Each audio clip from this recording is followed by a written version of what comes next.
Good afternoon, everyone. Let me adjust this. Can you all hear me now? Okay. So I will promise not to move too much. If I do, all of you just sort of, someone wave in the back and we'll make this all work. My name is Eleanor Oi. I am an Historic Brighton board member. I have been a member of the Brighton community since around 1978.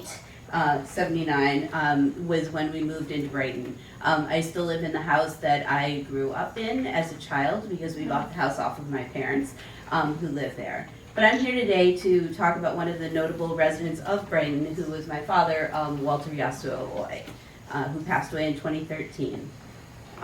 For those of you who do not necessarily know much about him or his life, he was born in Los Angeles, in California. He was incarcerated as a Japanese American from April 25th, 1942. This is sort of an overview. I'm going to go into more depths about his life. He moved to the Amache camp, which is in Granada, Colorado. We like to say in our family it's almost Kansas, so it's the eastern part of Colorado, which is the desert region of that state. His father, Matsunotsuke, joined them after they had been there for about 9 months after they entered the camp. He, during his life, though, moved back to Los Angeles after the war, earned a BS degree in business statistics and a master's in economics from the UCLA. He then went on to get his PhD in economics from the University of Chicago. He was a professor at the University of Iowa, University of Rochester, and University of Rochester, where he spent the majority of his time teaching of 41 years from 1967 to 2009. During his time, he was a Distinguished Fellow of the Society of Labor Economists, a Fellow of the Econometric Society. He earned the Secretary of Defense Medal for Outstanding Public Service for his work leading to the adoption of an all-volunteer military, as well as various other things. So to tell you a little bit of my family story, again, is that my grandparents emigrated to the United States in the early 1900s. My grandfather opened up a department store of sorts in the early days where people would have little tables and booths that they could rent and sell their own things, as well as the family sold a variety of dry goods, and he mostly did some jewelry that he shipped in from various places in Japan. My father, though, grew up around the store. He had an older brother and sister, and sort of before the war, he was a little too young to have worked in the store, but that was sort of part of his life in Los Angeles. He started, the one piece that I forgot to mention in the beginning, my father was blind. Pretty much he was unable to read books and things from about the age of junior high school, about 7th or 8th grade. There are stories from his compatriots that he had Coke bottle glasses and a magnifying glass, and that was the way he read his textbooks through most of high school and into college and graduate school. But a lot of his work that he did was orally, in terms of that he had things read to him, and that's how he learned, and how he taught in later life.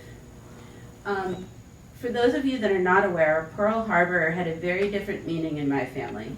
On December 7th, 1941 was when Pearl Harbor happened. This is when a lot of the Japanese Americans at that point started being arrested if you were in what was considered the western corridor of the United States. It was Oregon, Washington, California, and in Hawaii. If you were connected to the Japanese community back in the home country in any way, shape, or form, you were often arrested and interrogated. So on December 11th, my grandfather was interviewed by the police. He ended up being arrested on February 21st, 1942. And I'm going to read you a brief excerpt from when my father, his memories of this time period. So on December 7th, 1941, the FBI began apprehending and imprisoning the leaders of the Japanese community. In the next 3 months, this activity continued. We were waiting for the FBI to visit us, but they did not for a couple of months. My mother must surely have been thinking that if they had come by now, my father would not be imprisoned. However, on Saturday morning, February 21st, 1942, there was a ring at our doorbell around 7:45 or 8 a.m. Note at this time my father was just under 13 years old. I was the one who answered the door. A man said, "FBI, is your father at home?" I turned around to see my mother hurrying down the hallway to the bathroom to get her false teeth out of the glass and into her mouth before confronting the FBI. I started to follow her, and noticing another man had entered the back door without knocking. My mother was in the bathroom for no more than a minute or two. My father was allowed to pack a bag, a procedure that took no more than 15 or 20 minutes. My father had recently given up smoking because he had just recovered from a bout of tuberculosis. He was vigorously devouring gum and lifesavers to fight the nicotine withdrawal. I knew what was going to happen. I got some money out of my stash and hurried down to the corner grocery at the corner of Woodlong and 36th Street. I bought 3 or 4 packages of lifesavers and maybe a pack of gum, about as much as I felt that my budget and my father's needs warranted. By the time I got back, a distance of only 4 houses, my father was already sitting in the back of the FBI car. I went up to the car window to pass him my purchases, for which he thanked me. He went off by 9 a.m. I can't remember what I did with the rest of that day. This was the start of their journey, and this is the card of my grandfather's alien enemy docket. So this is the history of his arrest, as well as his transfer to various camps that were reserved. So they referred to the concentration camps as relocation centers, relocation camps, but essentially they were prisons. You know, that these were where they imprisoned the Japanese during the account of the war. So this is his prison record in a little card, and he was transferred to one of the more higher security areas that was, Issei is the first generation of Japanese immigrants. It was Issei men who were the ones who majority arrested and spent their time in these prisons. From there, what came as a part before all of this was the Executive Order 9066 on February 19th, 1942. They had 7 days from the date of when this was posted in your region and that you had to leave. They basically sort of gave them 7 days from when this was posted up in your area, in your neighborhood, and said that the Japanese in your area all had to report at that time. Families were instructed to bring bedding and linens, no mattress for each of the family members, toiletry articles, extra clothing for each member of the family, and sufficient knives, forks, spoons, plates, bowls, and cups for each member, and then essential personal effects for each member of the family. They also had, at that time, illegal things. You couldn't have a hot plate in your area. You couldn't have any other, some people did bring cooking pots and stuff, but they said, you know, we don't want you cooking in there. At that time, my family reported to the Santa Anita racetrack. So this is where my mother, at this point my grandfather had been arrested. So my grandmother, my mother, his older brother and sister, who at the time had both been in college, were all reported to Santa Anita, and they were assigned to a horse stall. I will, yes, I will read you a little bit of his, or no, that's for later, when he gets evacuated.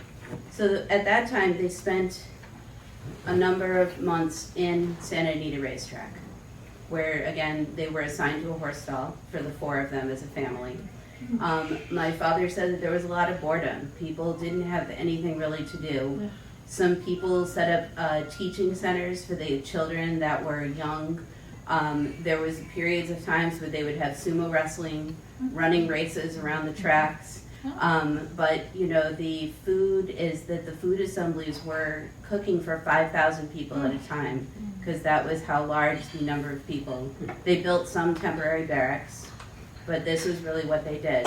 The food, according to my father, was not great. And that, you know, this is what you could imagine. You had to report at your exact time and eat what they told you to eat at that particular time. And then you went back and washed your cup and spoon and all of this. The other piece of this that is that my father is that with the bathroom situation, you carried your toilet paper with you when you were at the racetrack. And he always kept his folded in his back right pocket. Later in life, we always knew that my father was the one who made sure toilet paper was taken care of in all of the bathrooms. My mother commented after he passed away that she finally had to remember to fill all of the bathrooms with toilet paper, because this had been his job forever. When the case of toilet paper was opened, we were completely out and it needed to be gotten from the grocery store that day. But one can understand this. I mean, in terms of that the bathroom situation was You could maybe bathe once a day, maybe. And usually it was sort of like about once a week when you could get through the lines and do all of this. And then again, the toilet situation, you had to walk sometimes a half a mile or more to go to the bathroom. At this time, after he had been at the Santa Anita racetrack, the picture up here on the left is of my uncle, who's the one standing above the boards, and my father's the one in between the boards there, when they were at the Santa Anita racetrack, visiting with a couple of their friends locally who had come to visit them. They were some of the lucky ones who had people who came to visit them during their time there. So evacuation, on or around April 25th, we were evacuated. This is my father's memories again. I think that it was a weekday, Monday or Tuesday. Our orders were to report to the Methodist Church on the corner of 35th Street in Normandy. Oh, this is when they were evacuated to Santa Anita. Mr. Briggs drove us to the ME and deposited us with our belongings, a footlocker, suitcases, boxes, and duffel bags stuffed with our bedding. Several Greyhound-type buses were there, and we and our belongings were stuffed into them. We knew that we would be taken to Santa Anita Racetrack in Arcadia, California, a drive of around an hour and a half in these days before freeways. We arrived at Santa Anita, drove through 2 barbed wire fences, constructed between the 2 fences to permit the military police to drive a jeep or truck between the fences. We got out of the buses along the main road from the major gate. The road ran along the edge of the stables. Mom got into a line, but Mr. Befu, one of their old friends, waved to her and waved her over to join them in their line. That may have been an error. The first line would have put us into one of the tar paper barracks, which had been constructed on the parking lot. Because of the change in lines, we were assigned to a unit in the stables, 26239 on Avenue 2. Stable number 62, Unit 39. Our stable was located next to the training track where the horses would warm up. The track was later used for baseball games and sumo wrestling matches. In fact, the older men constructed a small lean-to and shelter to cover the ring where the matches were held. After living in Santa Anita Racetrack for almost 9 months, they were transferred to Amache, Colorado. Amache, Colorado is located in Granada, Colorado. Amache was what they named the camp after it had been located there. But it was the Granada, Colorado Relocation Center. At the time when the relocation center was opened, the population of Granada was 500 people. At the peak population for Amache, there were 7,318 people that were in that camp. They built this camp. The entire site was 10,000 acres. It was chosen to be a site due to its agricultural setting, and that there were a lot of farmlands around there. So much of that land was taken up by the farms. They had a pig farm and various other things. Only 640 acres, or 1 square mile, was actually used for housing. 2/3 of the population that were in all of the relocation centers across the United States were U.S. citizens by birth or by them having been naturalized citizens at the time of the incarceration. My father, his mother, brother, and sister all entered camp on September 29th, 1942, so approximately 82 years ago today. When they transferred these people, the majority of people who lived in the Colorado camps were from Los Angeles, the Merced region, and down, in the farming regions in the innerlands of California. Many of them had never experienced snow, never experienced cold. They didn't have clothing for those weather. The government did not always issue clothing or blankets and things for that weather. So there were many stories in the camps of, people would be put into the hospital, and unfortunately many of the older population passed away while in camp, or even some of the newborns because of the cold.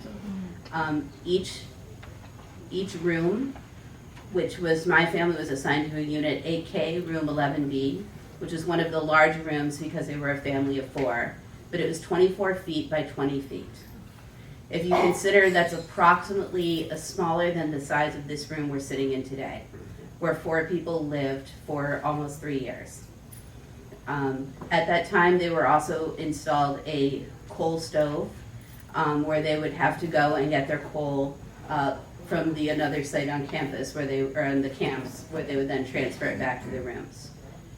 To me, imagining that many families had small children and babies and other things, and could you imagine trying to raise a baby when you have a coal burning stove as your heat source in the middle of your room? And that, it is hard enough nowadays, but just to sort of like maintain in these, conditions for a long period of time. The floors were either cement slabs or brick over dirt. My father talks about in one of his things that the dust was just unbelievable. And having been out there myself, because I will go into that soon, is I volunteered out there for one summer for over 2 weeks. The dust is just everywhere. So in this picture, the bottom left corner is a picture from 1942, soon after the campus opened. When they arrived, there was nothing but the barren desert. Residents moved the trees from the Arkansas River area and planted them as future windbreaks and to provide some shade and all of those things. They knew what was coming. The camp opened in the end of summer in 1942, and then they started planting these trees almost immediately because they didn't know how long the war would last or how long they would be there. And the way they were setting up these sites, they knew they were going to be there for a while. You can see today, that's a picture from what is there today with some of the foundations that you can see, and you can see what the trees have grown into. If you see the area around there, these trees have flourished around the barracks where they were to provide shade and gardens and some level of comfort for the families. So this is an aerial view of Amache Granada Relocation Center. The camp was divided into groups of 12 barracks with a central mess hall, men's and women's showers, and toilet facilities, and a laundry for each unit. There was no running water in any of the barracks, just in the central building. So they had to go over there to do any dishes, to bathe themselves, to go to the bathroom again, all of that, and to go eat dinner. Many of the people, when they moved in, it was just this, with the stove, tar paper walls, and windows that sort of were there to provide light, but weren't necessarily very insulated. Over time, though, people would find ways to build things out of the extra materials that were there.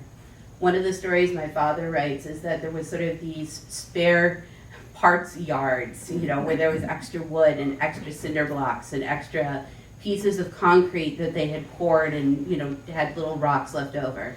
And people would take them and move them and create beautiful things with them. Or sometimes friends they had would mail stuff to them. They would buy cloth and things from the Sears Roebuck catalog. That was the way they got many things. And they created rooms for themselves and lives over the time. This is a National Archives photo of a model apartment.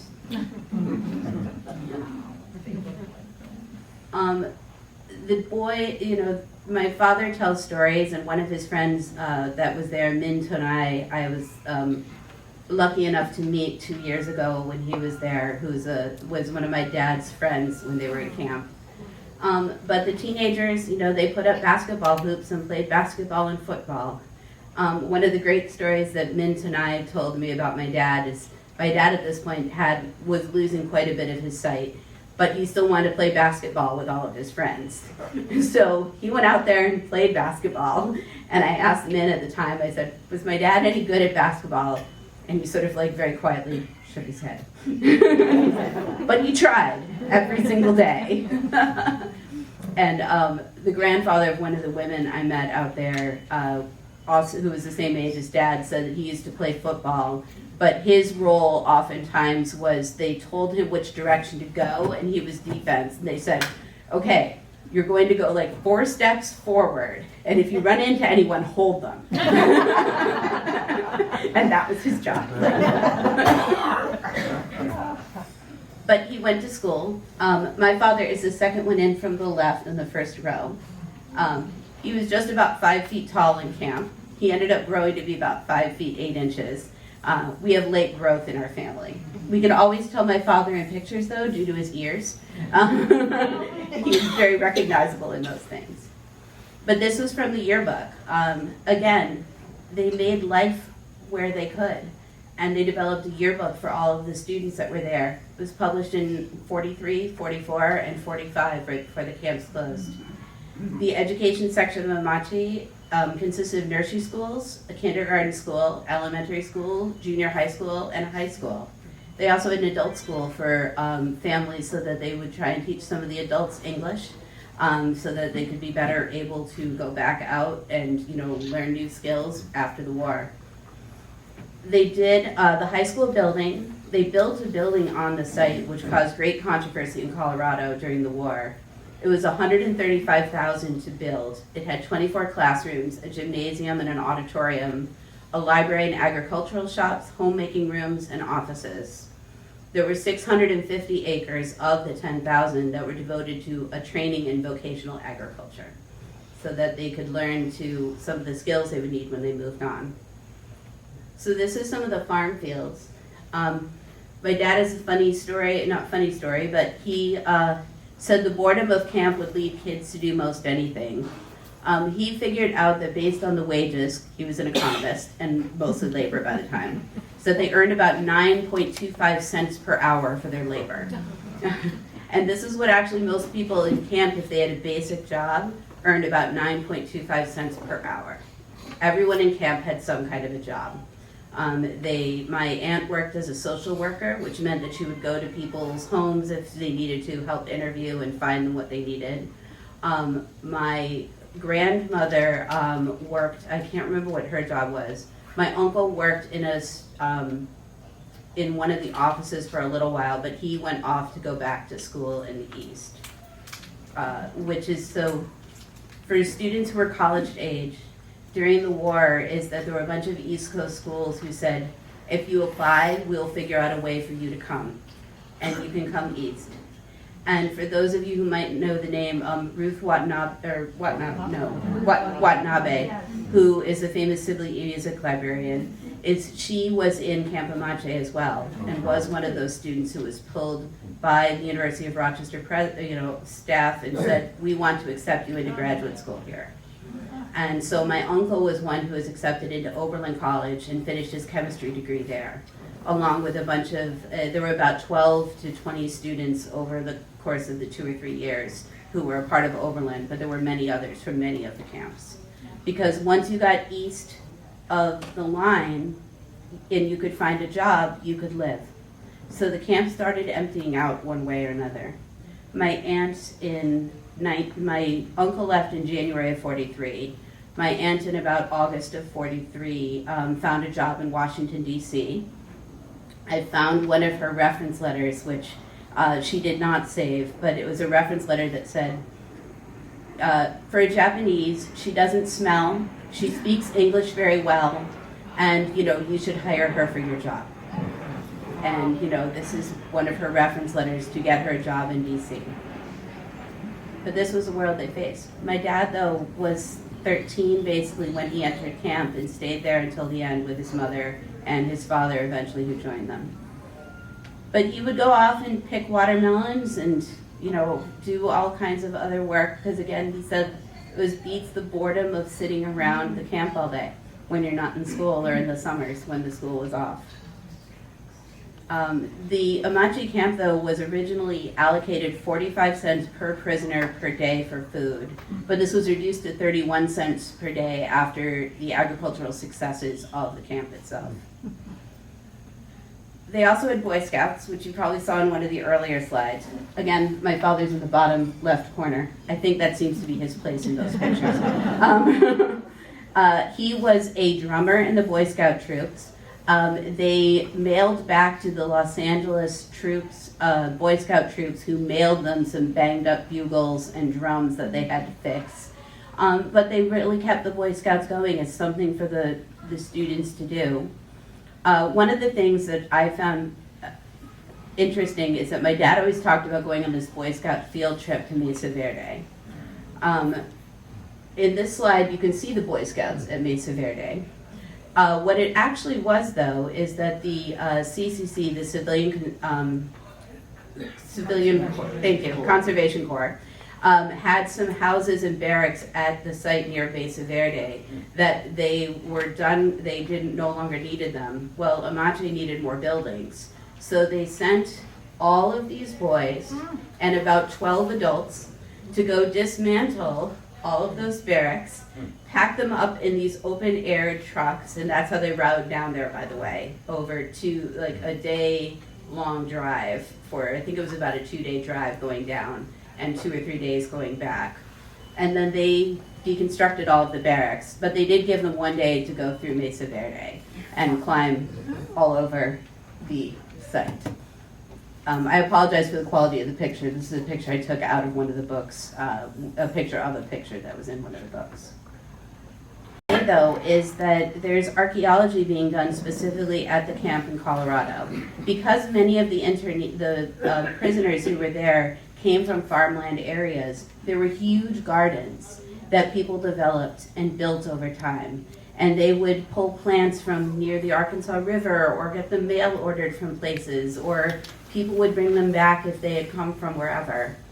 So today, basically, is that the University of Denver has an archaeologist who's a botanical archaeologist who goes there every other year and does a dig on the site. They do take people who are descendants as well as also students there to learn about archaeology, but also learn about the site. What also started all of this, though, was there was a local high school teacher. His name is John Hopper. He found out about this because basically for years, when the camp was done, they dismantled all the buildings. They took down everything. The cows were let to go farm, feed on the fields that were there. But that was it. And people would sort of, come scrounging for whatever parts they could do. But you still find signs of life there, even after all of these years. So they've started doing archaeological digs. 2 years ago, my older daughter, Victoria, who's in the far left, and Tomoko is my younger daughter, who's on the right-hand side in the top corner. My older daughter and I went out to go volunteer for about 2 weeks on the site. And then this past summer, both of my daughters went out there for 3 weeks to live on the site and do some of the surveying and the archaeological digs, and also just marking some of the things. What you can see is that I found in the bottom left corner was a marble that was still left there from when the camp was there. It was one of the few forms of entertainment that the children had, was they would play marbles and jacks, and they had them. And my daughter, you can see over there, what she's pointing at, you can't really see, but it's a little jack and a little ball that was found at the bottom of this pond, which I have in a future slide to be able to show you. But they created what she is now in the process of digging out. They had created this huge cement pond river that was with a little bridge. You can see the spot where the bridge was over the middle of this. That was right outside one of the dining halls, to be able to make this beautiful for everybody. They will find a way. This is one of my favorite stories, which you can actually look up on Colorado Public Radio if you ever want to look at the story, the Amache Rose. They made a movie about it. So this little rose that is there is growing on this cement block, which is a picture I took in the upper right corner. This rose was planted by some of the incarcerees back while the camp is open. And it didn't bloom and didn't bloom for over 40, 80 years. And then about 3 years ago, when they went out to the site one time, they found that the rose had bloomed again. And it's a little wild rose, so that this beautiful piece has lived 80 years after the people who were there planted it. And so they've made cuttings of this. Oh, yes. They discovered that if you want to try and move in, we can put some seats in here. Might be better. So. There are 3 seats in here towards the back of the room. Yeah. One right here. Because I'm not sure the microphone will be louder out there. Sorry. But the rose bloomed after 80 years. So after all that time, it's still there and still bringing beauty to the site and still exists. It perseveres, as did many of the people that were there. What is wonderful, though, is that on March 18th, 2022, it was named as a National Historic Site Act. It was signed into law by President Biden, and it is now the 429th unit of the National Park Service. So you can actually go and visit it If you're ever going through eastern Colorado in Granada, you can too go visit this place and spend some time there. What I can tell you from my own personal experience is it was very meaningful to me and also to my daughters to be able to spend significant time out there and just to reflect on what it must have been like. Because imagine if you had gone from the lush greenery of Los Angeles to be plucked out of your home when you're 13 years old and moved 1,000 miles away to the middle of nowhere and have this dust and desolation be sort of what is your home. And this is why people then started to create beauty where they could and to be able to find a way to make the best out of this. Amache is considered one of the better camps, as one says, in terms of all of this. It was desolate, but the Colorado governor welcomed the Japanese into the community. In terms of, he was the only governor that says, yes, we will set up a camp. And it wasn't this, we're not going to allow these aliens, these dangerous foes, people, into our area. We will find a place, and they put them there. The town of Granada, even at only 500 people, some local store owners started selling things that would be useful to them. They bought barrels of soy sauce. They shipped in frozen fish from places.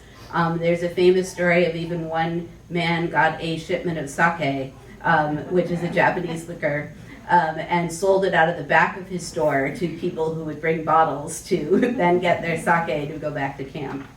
But they opened up a soda shop and a fish store, and so things that people would want to eat, and to be able to kind of provide some of that to them. But you can read all about this more. There's more information online, and also, like I said, it is a national park site. If you're ever out in that area, highly recommend that you go. However, this isn't where my dad's story ends. My dad was also an economist, as I mentioned earlier, so there's some of his accolades. These are some of his pictures from a trip to Disneyland in the middle. The one on the left is a picture from him from graduate school. The bottom one is when he testified before Congress on the one of the bills about employment for people with disabilities. And then also the top left picture is a picture of my dad in his office with my sister and I playing on the chalkboard. No, I know this one might be a little bit small to see, but this is some of the many awards and honors. My father never met a challenge that he couldn't figure out a way to take head on. The one story that is true that was told is that he came to Rochester the first time to interview. Bill Meckling had heard about him, who is a former dean at the University of Rochester. This is the story of him, is that the Rochester airport had closed shortly when a storm had begun, and he was supposed to be coming to campus to interview. Well, he was in Chicago at the time, so the very day that Walter was due to arrive, this is a story that I read about from one of the many accolades posted by him. By nightfall, I was snowbound at home. The telephone rang, and it was Walter advising me that he was at the train station in Chicago, had abandoned his flight plans, but was preparing to board the train for Rochester. Despite my description of conditions in Rochester, he insisted that he could make it. The next morning, I had another call from him, originating in a motel adjacent to campus. I couldn't get from my suburban home to campus. None of the faculty could get to campus. But Walter, and at this point was basically blind, had gotten somehow to this hotel from Chicago in the storm nearby to the University of Rochester. He interviewed the next day and was offered a position very soon after that. As you can see, some of the many things that he was involved in, he was the vice chair of the President's Commission on Employment of People with Disabilities, but the major piece of work that he was known for in the government was his helping to create the all-volunteer army and to end the draft in the United States. These are some notable papers, some of whom are still cited today. When I took economics, and I have seen many economics textbooks, if you open them to the back, you may see an Oi paper still cited there today. My favorite one is the Disneyland Dilemma, the two-part tariffs for a Mickey Mouse economy, which is used to talk about pricing policies still today. And then labor as a quasi-fixed cost is his paper that he wrote. Actually, it was his thesis that ended up getting published. And again, is still cited 80 years later today, or no, we're at least 60 years later. His contributions to ending the draft is that despite his physical handicaps and everything, I know, I went back to this for a reason because I have my notes here, is that the 20th century's most accomplished economist. Because of his communication skills, he was able to really create and to help lobby for all of these things throughout his career. So his contributions to ending the draft. This was a quote by Milton and Rose Friedman that I'm going to read you. That was written in their book, and his remembering of the ending of the draft.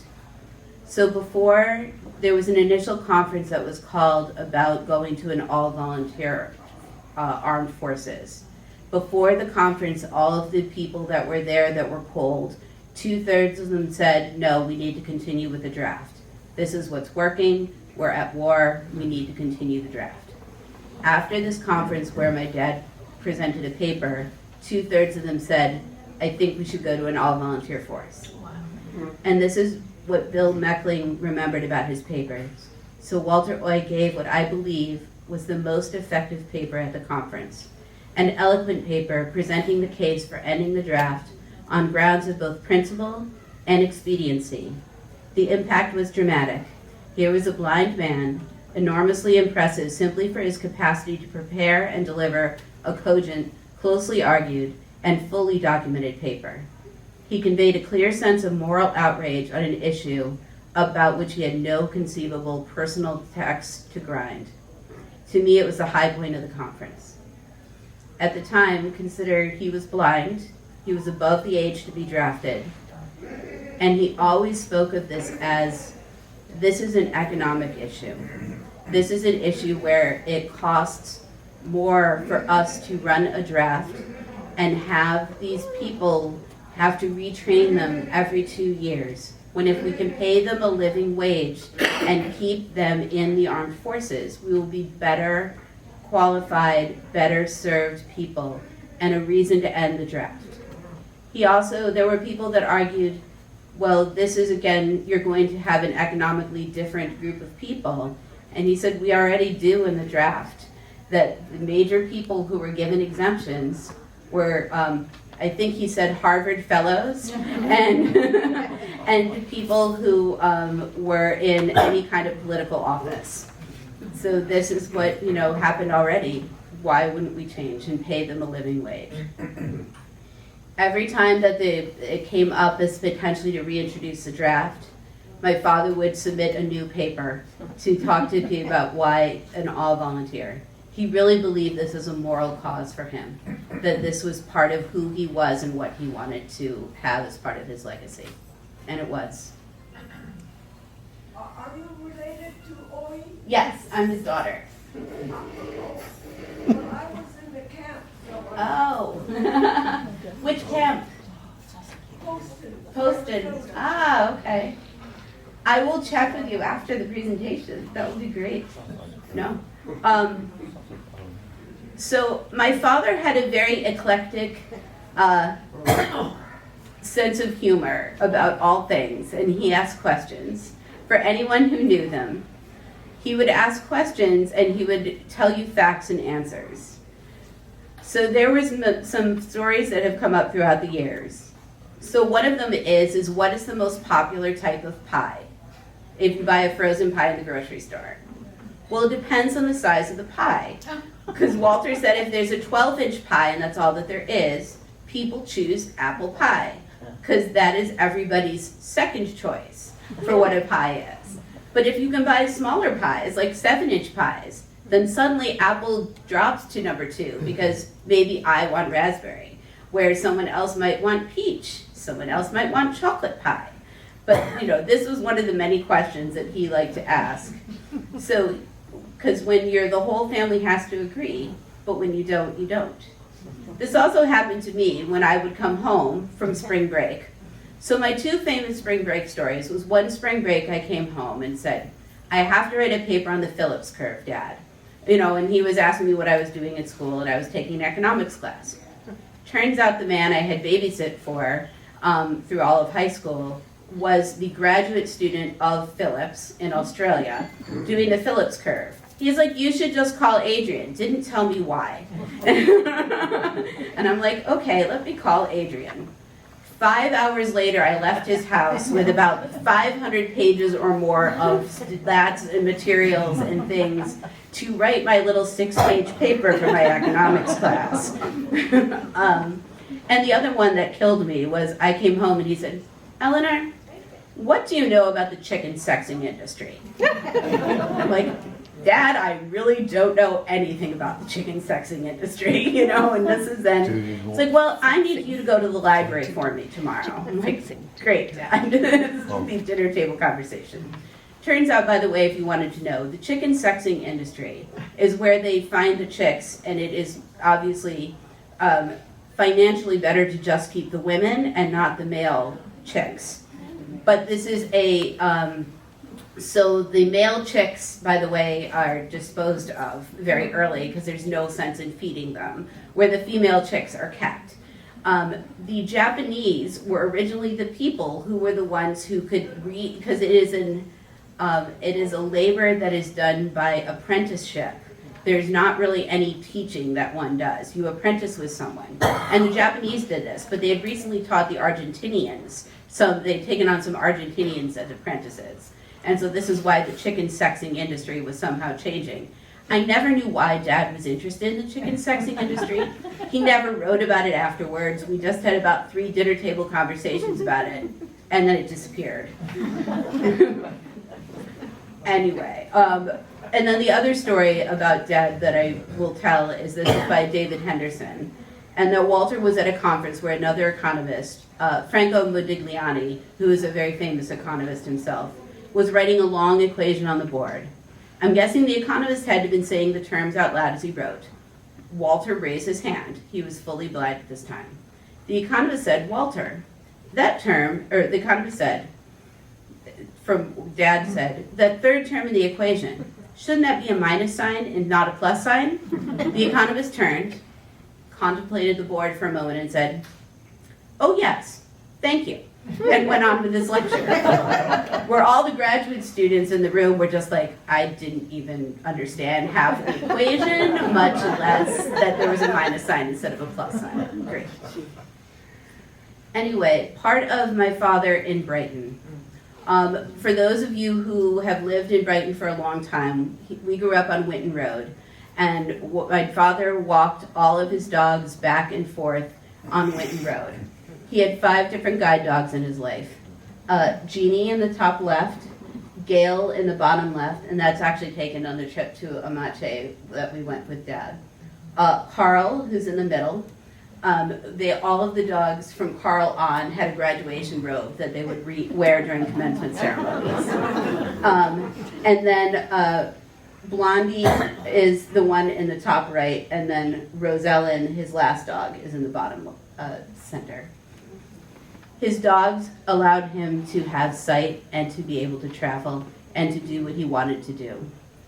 He lived his life to the fullest. He traveled for work by himself all the time with the dogs. He was back and forth to DC on a regular basis, conferences all over the place. And also sometimes we left the dogs and went to places like Australia where we met koalas and kangaroos because my dad loved animals of all sorts. And, but the thing that I remember most about Dad was the time that he spent with family.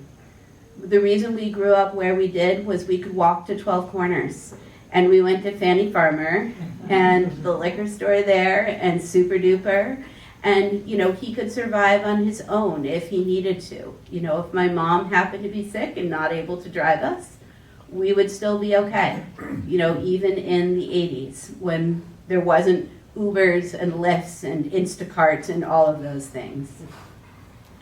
But also Dad, again, he spent his time with his family. You know, these are pictures of my sister and I in the middle, my dad with my own children, and then also pictures with his grandson Connor in the middle, and then also just taking care of us. He walked everywhere by himself. He always came home one way or another. Sometimes a little longer than he meant to, but you know, he found a way to do it. My sister wanted to ride her tricycle. So as you can see, he attached a leash to the tricycle so she couldn't get too far ahead. And I'm up there in the backpack so that, you know, Mom could get done whatever she needed to get done. And also he just spent time with us.